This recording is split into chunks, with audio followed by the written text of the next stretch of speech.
농사는 다 때가 있다고 하는 말을 저는 시골에 와서 자주 듣게 되었습니다. 사실 이 말씀도 우리 교인분들에게 제가 들었던 말씀이죠. 어제 저는 이 말씀이 실감나는 것을 절실히 경험했습니다. 어쩌다 감자를 심는 시기를 남들보다 좀 늦게 심었는데 저는 이제 생각에 이런 생각이었습니다. 늦게 심으면 늦게 캐먹으면 된다. 이런 생각을 했죠. 그런 생각이 제 안에 지배적이었습니다. 그래서 늦게 심어도 아무 문제가 없을 줄 알았습니다. 하지만 저의 이런 생각은 엄청난 오산이었고 또 결과는 완전 쪽박이었습니다. 시감자 두 박스를 심어서 아주 꼬맹이 감자까지, 감자라고 생긴 것까지는 전부 다 주워 담아도 얼마 되지가 않습니다. 제가 이렇게 생각해 보니까 고구마의 성질과 감자의 성질을 아직도 잘 몰랐던 거죠.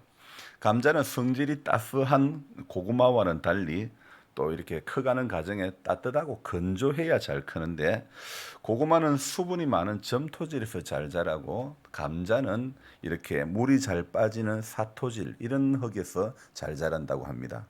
그래서 고구마는 물을 머금고 있도록 이렇게 일항을 낮게 하고, 감자는 이렇게 흙이 건조하도록 이렇게 봉긋하게 일항을 높게 세워야 되는 거죠. 근데 저는 이러한 작물의 성질도 모르고 그냥 일항만 예쁘게 타가지고 관리기로 예쁘게 타가 비닐만 봉긋하게 세우면 뭐든지 다 잘 되는 줄 알았죠. 이 착각이죠. 그래서 감자라는 것이 알고 보니 추울 때 심어가지고 이렇게 따스할 때 죽는다는 거죠. 해의 길이가 점점 길어지는 것을 감지해서 자라고, 그러다가 낮의 길이가 짧아지는 시점에 감자가 숨을 거두게 되므로 그때 수확을 한다는 거죠. 바로 그 기준점이 하지고, 그래서 감자를 향해서 뭐라고 부른다고요? 하지 감자, 그렇게 한다고 했죠. 제가요 국민학교 다니는 시절부터 늘 도시락 반찬은 감자였습니다. 지금 생각해 보니 제가 열이 많은 체질인데 감자와 저는 아주 이렇게 맞았던 거죠. 그래서 뭐 지금도 제 기억으로는 어머니가 항상 해주신 거는, 제가 자주 싸갔던 거는 감자를 싸갔던 것 같아요.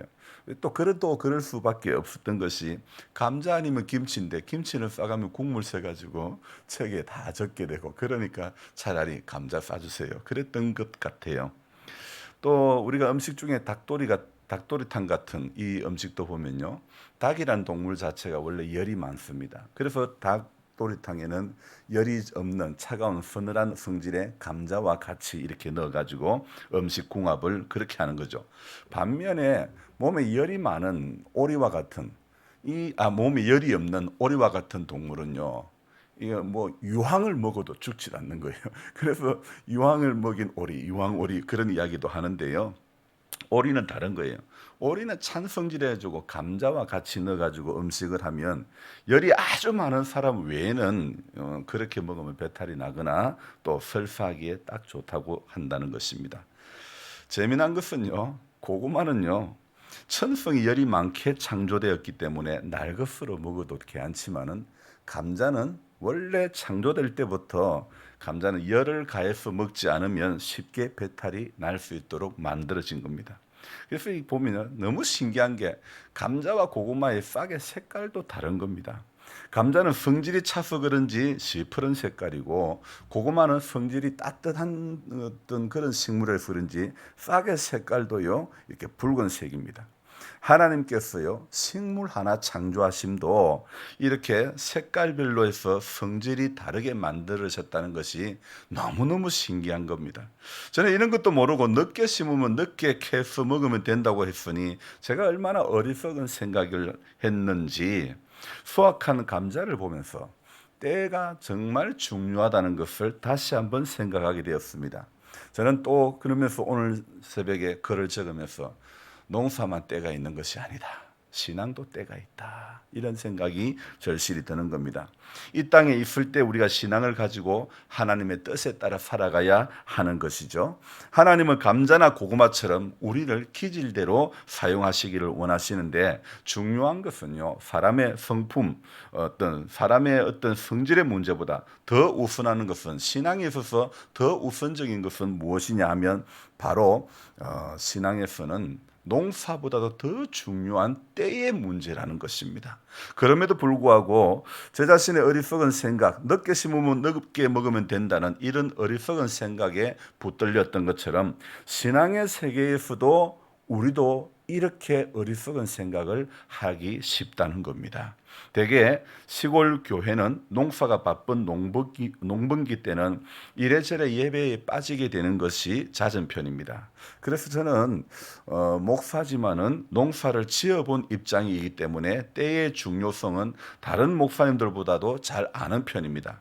그래서 농번기에 자주 빠지는 교인들의 상황은 어느 정도는 이해를 하는 편입니다. 하지만 오늘 새벽에 제 안에 드는 것은 무엇이냐? 이것을 내가 이해해 주는 것으로 끝낼 문제가 아니라는 겁니다. 우리의 신앙은 농사보다 더 때의 문제가 중요하다는 것이죠. 감자는 늦게 심어서 늦게 캐 먹으면 된다는 것도 제 생각이 짧았던 것인데요. 여러분, 신앙도요 마찬가지입니다. 늦게 믿어서 지금은 열심을 못 내도 십자가의 한편 강도처럼 그렇게 마지막에 그렇게 구원받을 수 있는, 그렇게 생각할 문제는 아니라는 겁니다. 농사보다도 더 때의 문제가 중요한 것이 바로 신앙에 있어서의 때의 문제라는 것. 올해 감자 농사는 꽝이었습니다. 완전 쪽박이었습니다. 그러나 내년을 기대하며 내년에 일찍 밭을 장만하고 심으면 되는 것입니다. 하지만 우리의 신앙은 내년을 기대할 수는 없는 겁니다. 올해 잘못 믿으면 내년에는 없던 열심이 갑자기 생기는 것이 아니라는 겁니다. 갑자기 그렇게 없던 열심이 갑자기 생겨나가지고 엄청 열심을 낼 수 있는 그런 문제가 아니라는 거죠. 하루하루, 한 달, 한 해, 정말이지 매 순간 주님과 동행하지 않으면 누구라도 무너질 수밖에 없는 것 아닙니까? 오늘부터 3일간 요한복음을 보게 되는데, 요한복음 앞에 있는 마태, 마가, 누가복음을, 세 가지 복음을 공간복음이다, 그렇게 이야기합니다. 공간복음이라는 것은 같은 관점으로 보기 때문에 공간복음이라고 하는데, 그래서 마태, 마가, 누가는요, 그래서 이 공간복음이라고 했잖아요, 그죠? 요한복음은 공간복음, 이 앞에 세 가지의 복음서를 보고 참고해가지고 집필했다는 것이 바로 학자들의 같은 의견이라는 거죠. 그래서 이 공간복음, 마태, 마가, 누가 복음은 예수님의 생애를 따라 하나님의 나라에 관심을 가지고 기록된 성경이 바로 마태, 마가, 누가고요. 그리고 제일 나중에 AD 90년경에 쓰여진 이 요한복음은요, 예수 그리스도에게 초점이 맞춰져 있는 성경이라는 겁니다. 그래서 공간복음서는 대부분 역사적인 순서로 기사를 기록하고 있는 반면에, 요한복음은요, 시작부터가 신학적인 아주 중요한 주제로 이렇게 시작을 하고 있습니다. 그래서 우리 요한복음 1장 1절 우리가 읽었던 이 말씀을 보면요, 아주 요한복음 시작부터 범상치가 않습니다. 태초에 말씀이 계시니라. 자, 이 말씀은 어떻게 보면 창세기에 나올 법한 그런 말씀 아닙니까? 태초에 말씀이 계시니라. 이 말씀은 요한복음의 시작에 나오는 말씀입니다. 창세기에서 말씀하시는 태초하고 요한복음 시작에서 말하고 있는 1장 1절에 말하고 있는 태초하고는 어떤 차이가 있을까요? 자, 오늘 창세기에서 말하는 태초라는 것은 바로 우주의 시작을 이야기하는 것이고, 요한복음의 태초에 말씀이 계신다는 이 태초는요, 말씀의 시작이라는 겁니다. 그래서 창세기의 태초와 요한복음의 태초에는 이런 차이가 있죠. 그래서 이 태초에 말씀이 계셨다는 것은 바로 예수님의 영원성, 예수님의 인격성, 예수님의 신성을 부각시킴으로써 바로 계시의 완성이자 곧 그가 그리스도 자신이라는 것을 의미한다는 것입니다. 그래서 이 말씀이 하나님과 함께 계셨으니 이 말씀은 곧 하나님이시라. 여러분 요한복음 1장 1절은요. 이거 굉장히 중요한 문제라는 겁니다. 요한복음 1장에서 이야기하고 있는 부분은요. 신학적으로 굉장히 중요한 거예요. 왜요? 우리가 믿는 하나님은요. 어떤 하나님? 삼위의 하나님, 삼위일체의 하나님이라는 겁니다. 성부, 성자, 성령, 삼위의 하나님에 대해서 가장 잘 설명하고 있는 성경이 바로 요한복음이라는 것입니다. 아니 우리가 믿는 하나님이 어떤 하나님인지 그걸 모르고 우리가 신앙생활하면 안 되는 거죠. 하나님은 성부 아버지 하나님, 성자 하나님 예수님, 성령 하나님 이렇게 삼위로 계십니다. 삼위로 계시지만은 그분은 다 한 분이라는 거죠. 그래서 우리가 생각하기에 이 쉽게 안 될 수도 있고 요한복음에 말씀하고 있는 이 삼위의 하나님은요.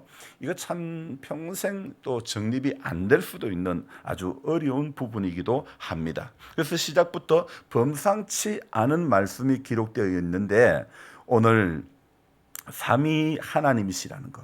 그래서 요한복음을 시작하는 이 첫 마당에 가장 우리에게 말씀하고 싶은 것은 삼위의 하나님.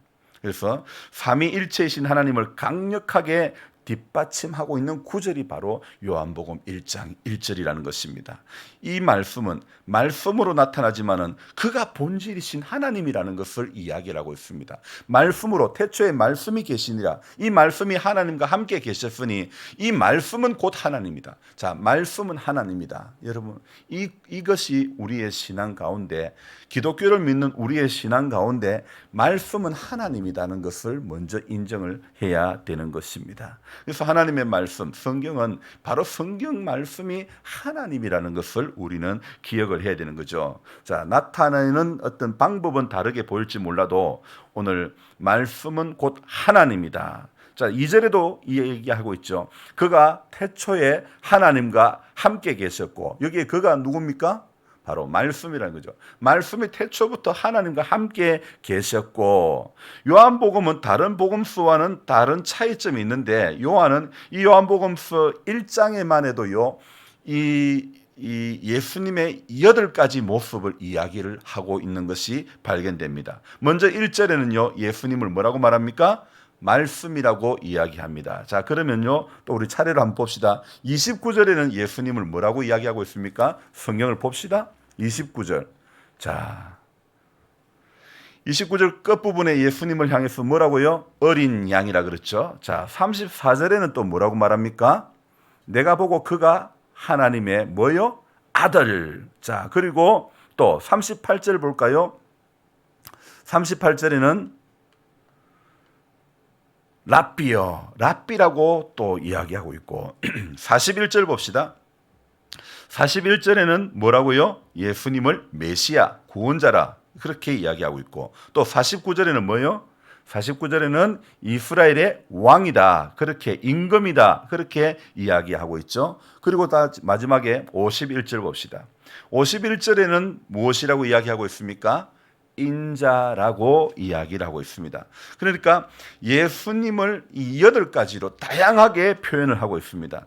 그래서 요한복음에 쓰고 있는 요한복음에서 표현하고 있는 용어들이 어떤 면에서 다른 복음서와는 달리 우리의 가슴에 더 와닿는 표현이 기록되어 있고 그래서 제가 교회 와서 신앙생활할 때에 믿음의 선배들이 종종 하셨던 말씀이 뭐냐면요. 자, 이런 말씀하셨습니다.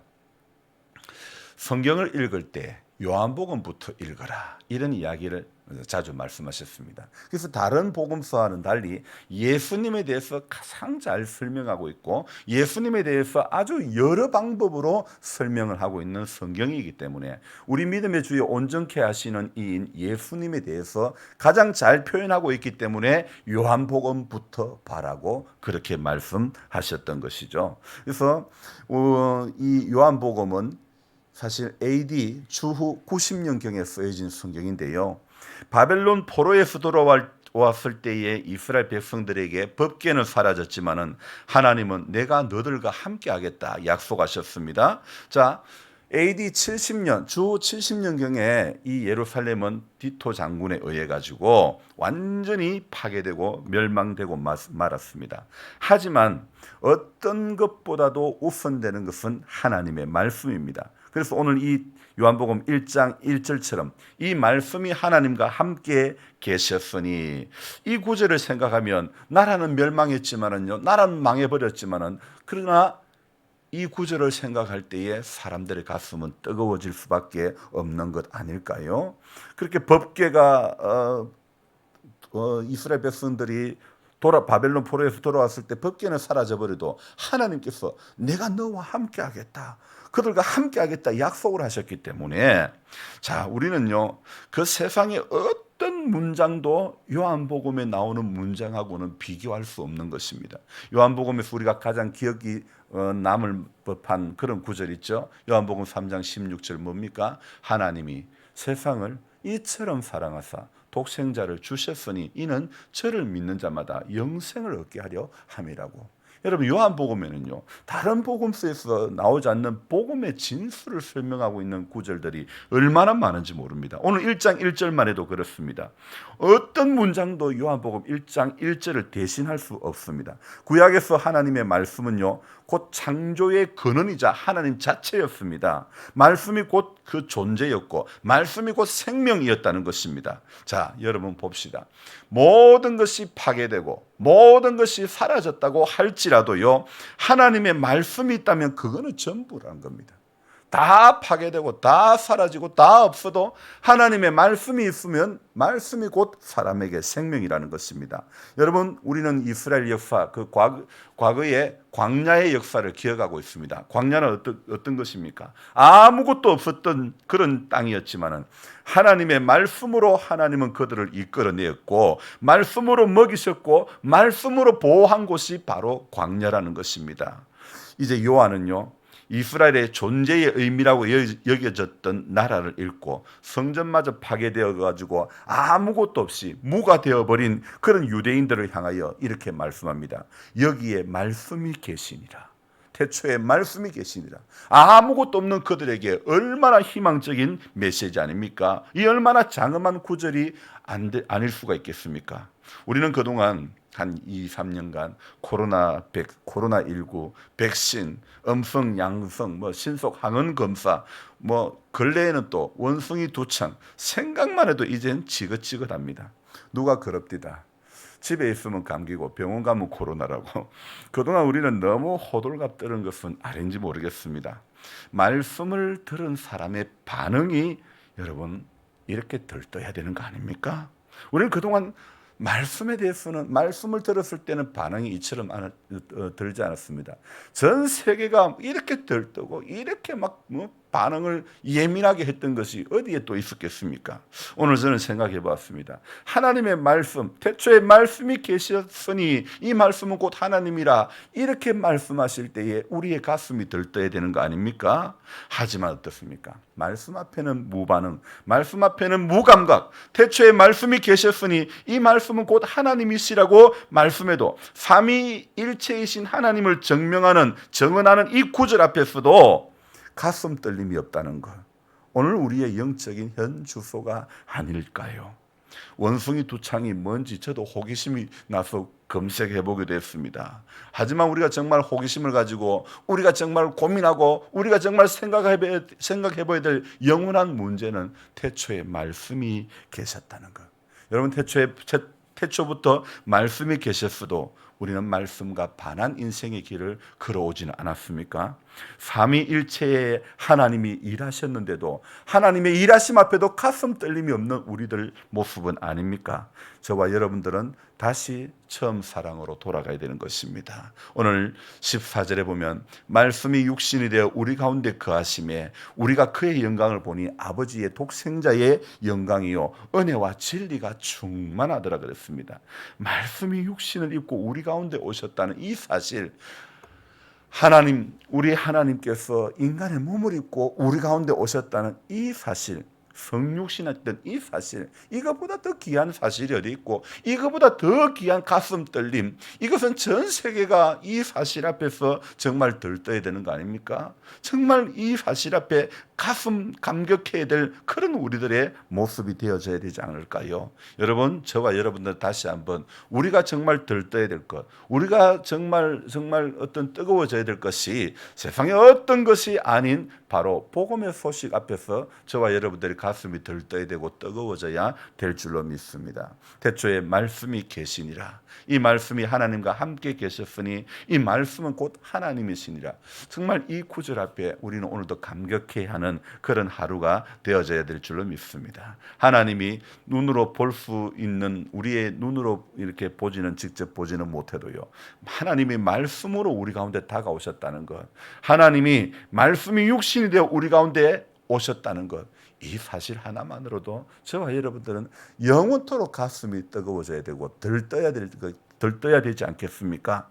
말씀 앞에 무감각, 무반응, 어떤 이런 우리의 모습을 우리는 벗어버리고 태초에 말씀이 계셨다는 이 요한복음 1장 1절의 한 구절 앞에 저와 여러분들이 오늘 정말 뜨겁게 하나님 앞에 서는 그날까지 하나님의 아들로 오신, 세상에 오신 그리스도를 생각할 때마다 내 가슴이 정말 우리 그 찬송가처럼 구주를 생각만 해도 내 마음이 좋거늘, 정말 구주를 생각만 해도 내 마음이 좋거늘, 정말 이것이 우리의 고백이 되어져야 될 줄로 믿습니다. 그래서 오늘도 우리의 하루의 시작에 하나님의 말씀에 대한 반응이 있고, 말씀에 대한 가슴 떨림이 있고, 말씀에 대한 확신이 있고, 그러면요 세상에 다 무너지고 사라지고 세상이 뭐 원숭이 도창이 아니라 또 앞으로 뭐가 나올지 몰라요. 그러나 상관없어요. 왜요? 말씀이 계시니라. 태초에 말씀이 계시니라. 이 말씀은 곧 하나님이시니라. 하나님이 계시는 한, 말씀이 계시는 한 우리는 어떤 상황이 우리 앞에 몰려온다 할지라도 두려워할 필요가 없습니다. 놀라지 말라, 두려워하지 말라. 내가 너의 하나님이다. 물이 너를 침몰치 못하고 불이 너를 사르지 못하고, 네가 물 가운데 거할지라도 물이 너를 침몰치 못하고 불 가운데 가도 불이 너를 사르지 못하는 은혜를 하나님이 오늘도 주실 줄로 믿습니다. 그래서 저와 여러분들은 오늘도 말씀 붙잡고 가면 되는 겁니다. 상황이 어떤 것이 우리를 사방으로 둘러싼다 할지라도 하나님 말씀 딱 붙잡고 가면 되는 겁니다. 말씀은 오늘도 우리에게 길이고 진리고 생명이 되는 줄로 믿습니다. 기도하겠습니다. 하나님 아버지, 참 별것 아닌 것 같아도 농사를 지어보면서 하나님께서 창조하신 이 여러 가지 작물들의 그 신기함, 신비로움을 보면서 또 깨닫습니다. 각 식물들의 성질이 다르다는 것과 또 자라가는 환경들이 다르다는 것, 정말 이 농사를 지으면서 가장 중요한 것은 때의 문제임을 발견하게 하십니다. 우리의 신앙도 마찬가지입니다. 신앙에 있어서는 농사보다 더 중요한 때의 문제라는 것을, 이 때의 문제가 있다는 것, 우리가 이 땅에 있을 동안에 하나님 앞에 믿음으로 살고, 이 땅에 있을 동안에 믿음의 고백들을 하고, 이 땅에 있을 동안에 말씀 앞에 반응이 있고, 그래서 말씀이 열어가는 대로, 말씀이 가르쳐주는 대로 우리가 달려가는 그런 인생이 되어져야 될 줄로 믿습니다. 하나님, 몸은 예배당에 수시로 오지만은 마음과 생각은 다른 데 붙들려서 우리의 삶의 방향이 하나님의 말씀이 끄는 방향이 아닌 세상의 달달한 것에 끌림을 받는 어리석은 믿음의 삶 되지 않기를 원합니다. 그것은 믿음의 삶이 아니라 종교적인 어떤 의식에 불과한 것입니다. 하나님은 오늘 우리에게 종교적인 의식을 요구하는 것이 아니라 바로 믿음의 삶, 말씀에 붙들린 믿음의 삶을 우리에게 요구하시는 줄로 믿습니다. 오늘 우리의 영적인 현 주소를 우리는 분명히 알게 하여 주시옵소서.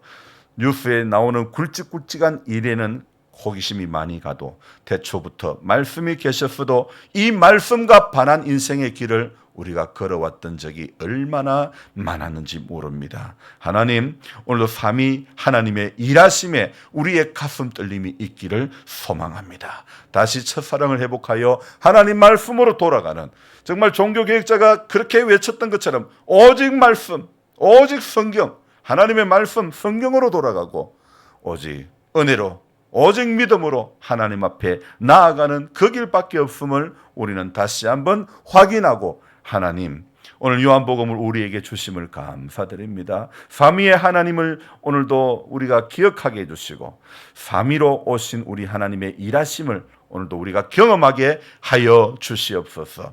이 하루도 성령 하나님께서, 삼위이신 성령 하나님께서 우리 가운데, 깨닫지 못하는 우리 가운데 깨달음의 은총으로 함께해 주시기를 간절히 바라옵고 원합니다. 오랜도록 예배당에 출입을 하지 못하고 있는 우리 연약한 성도님들이 있습니다.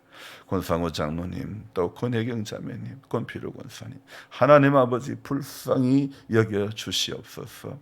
하나님 그 속에 구원받을 만한 믿음이 있기를 소망합니다. 우리 하나님 또한 바라옵기는, 하나님 조주순 집사님 무릎 수술하고 이렇게 치료하는 가정 가운데 회복되어져 가는 가운데 있습니다. 하나님 무릎의 간격이 정상적으로 다시 간격을 유지할 수 있도록 도와주시고, 관절을 움직이는데 하나님 필요한 모든 것들을 하나님 주님께서 함께 해주시고 그 모든 조직들이 새 힘을 얻게 해주시기를 간절히 바라고 합니다. 또 권순혁 집사님 연약한 가운데 또 이렇게 회복의 과정 가운데 치료차 출타했습니다. 하나님 손길들, 치료하시는 모든 손길들 축복해 주시고, 아버지 하나님 연약한 가운데 있는 우리 권 집사님 심령이 주의 은혜로 강건케 하여 주시고, 주님 앞에 남은 생에 또 새로운 마음과 새로운 신앙으로 하나님 앞에 믿음의 고백들을 하며 달려가게 하여 주시옵소서. 오늘 이 하루도 연약한 우리들이 주님 앞에 나와서 주의 은혜를 간구합니다. 우리의 약함을 인정하며 주의 강하심을 구합니다. 주님, 우리와 함께 해주시고, 나는 부족하나 주님은 모든 것이 다 부유하신 주님이심을 믿습니다. 부유하신 주님 앞에 오늘도 우리 마음을 열고 또 주님 앞에 아뢰며 주님과 동행하는 이 하루 되어지게 하여 주시옵소서. 귀하신 예수님의 이름으로 감사하며 기도드리옵나이다. 아멘. 간절한 마음으로 주를 부르고 기도합니다. 주여, 주여.